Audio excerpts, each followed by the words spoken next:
All right, everybody. In this one, we have a 2022 Kia Seltos. Issue with this one is that it is a no start. The first thing that you always want to check when you're dealing with a Kia vehicle, obviously, is make sure, or any vehicle, is make sure that your immobilizer light is on onto the dash and that it stays on. After a specific amount of time, the light will go out. That is normal. Okay, so here we see that our immobilizer light is on, and if we take and we try to start it, it stays on constantly, but the vehicle does not start. So what we are going to be doing with this one is basically looking for the basics. We're going to be looking at fuel, air, compression, timing, and spark. All right, so we're going to go in that order, and the easiest way to do it on this vehicle, let's first start up the diagnostic program. This is the OEM diagnostic software. Hopefully there's not too much glare for everybody. All right. We're going to connect to the VCI.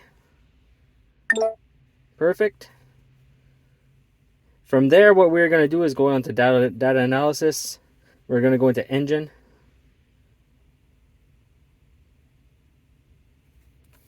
It is so dirty. All right. It's hot in this car. What we want is a group. We want the fuel. So we'll go with fuel pump. All right, fuel pump off, fuel pump on. That's not what we want there. We will go back. Engine status, evaporated emission, fuel pressure. All right, so let's go back. Group, let's go all. Let's look for our fuel pressure sensor. I don't think I passed it, but I'm not seeing one. Okay, well, I guess we're going to be going a different way on this one. Let's go all the way up again. Let's just make sure that I didn't miss it. Fuel tank, engine oil, battery voltage, injection time, fuel pump on, fuel relay on, throttle position. Okay, so we'll take the fuel pump on, that's for sure. We'll make sure that the fuel pump is getting command to turn on. Fuel cut status, we don't need that. Fuel pressure. I find that very weird that we don't have a fuel pressure. Huh. Give me 1 second, guys. Alright, so there is no fuel pressure data PID, which I find a little bit weird. But anyway, so what we're going to do is I'm going to crank it, and we're going to take and look at this data PID right there. It says fuel pump on. So it gets the command to turn on. Alright, so with that being said, if we have the command for the fuel pump to turn on, that means we should have some fuel pressure. So the next step I want to do is just check and make sure that we have fuel pressure coming out and that we have adequate fuel pressure coming out. Just because we have fuel coming out of the line doesn't mean that the fuel pressure is high enough. So that's going to be my next step on this one, is really take and hook up a splice into the fuel line, and from there hook up a gauge and actually verify the fuel pressure. So I'll be right back after I get everything set up for everyone. Alright, so this is a little depressing, but I don't have the gauge, the adapter with me, so we're going to have to do this a different way. We're going to take and just remove this guy. This fuel line right here. And see what type of pressure that we have coming out. I got a bucket nearby.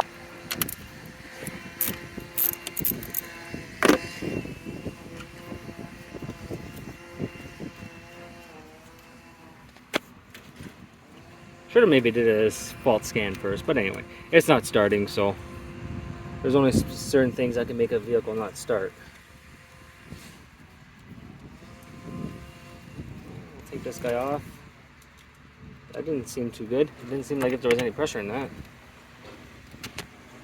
Maybe I'm wrong, but oh no, we got fuel. That's all right, or kind of. Not really. Okay, so we might be leading in the right direction on this one.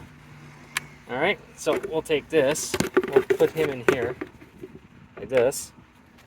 Alright, so just like that, and all I'm going to do is just crank it over real quick and see if we have any fuel coming out. I can see it, I don't know if you guys can. Yeah, we have fuel. Alright, so we have fuel. So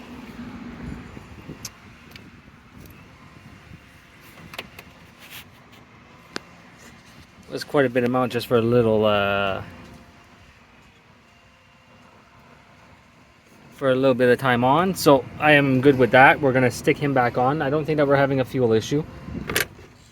I don't believe we're having a fuel issue anyway. I could be wrong on that, but I highly doubt it. All right, stick this guy back on. Put our little 10 millimeters back. Okay, so that basically, that doesn't smell like gas. I think I found the issue, guys. They put diesel in this. There's diesel in this.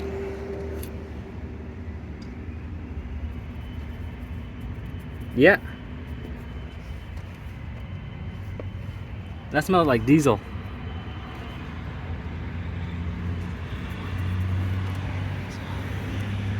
So I think that that's the issue with this one. I'm gonna have to take the seat off to go check, but all right, so that one was actually pretty short. So what I'm gonna do is I'm gonna remove the back seat. I'm gonna take and I'm gonna drain out the tank. We're gonna try and see if we can get some is this guy full? I don't know. Ooh, that's quite a bit of gas in there. But it's for sure it's diesel. Gas typically evaporates when it hits your skin and it's out in the air, and this one is just like lingering and doesn't even smell like gas. So I believe that that's what the problem with this one is. So what I'm gonna do is like I said, I'm gonna remove the back seat. I'm gonna get to the fuel pump and I'm gonna drain this car as best as I can, and we're gonna put some regular gas into it, and hopefully it starts. So I'll bring you guys back once I'm at that point. All right, guys, the next step onto this is, now that I have the fuel tank actually drained out, try to get you guys in frame here. There we go. All right, is we got to take out the spark plugs, and we have to make sure that the spark plugs are actually not completely fouled, because let's just say that a gasoline car should not have diesel put into it. This guy's going to end up probably needing an oil change also, but we'll see as we get there. I gotta go get the magnet. Give me one moment. All right, I am back. Got a little magnet. Let's get in here. Let's pull out the spark plug. And yeah, completely soaked. So what we're gonna do is clean these guys off, because this guy's not gonna fire looking like that. It's completely soaked. So I'm gonna remove all the other four, and then we'll get to trying to see if we can't get this guy started again.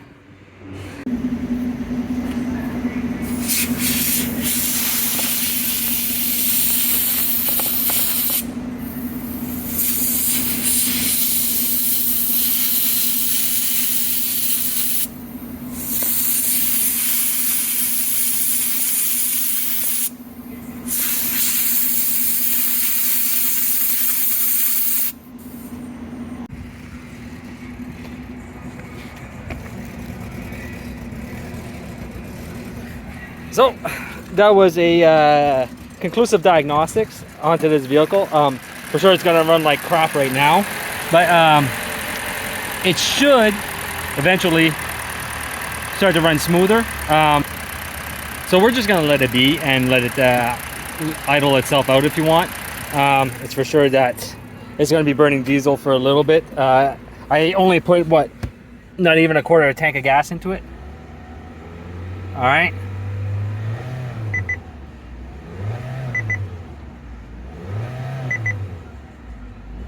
And everything seems to be working properly. So that was it for this one. Word of advice, make sure that you guys are putting the right fuel into your car, or else warranty isn't going to cover this, because this one is not going to be a warranty job anyway. This is going to be a client pay. Why? Because it was their fault that they actually put the diesel into the vehicle. It does happen. This is maybe about the third or fourth time that I've seen this at Kia. So with that being said, I hope you guys enjoyed this video, and I will see you guys next time.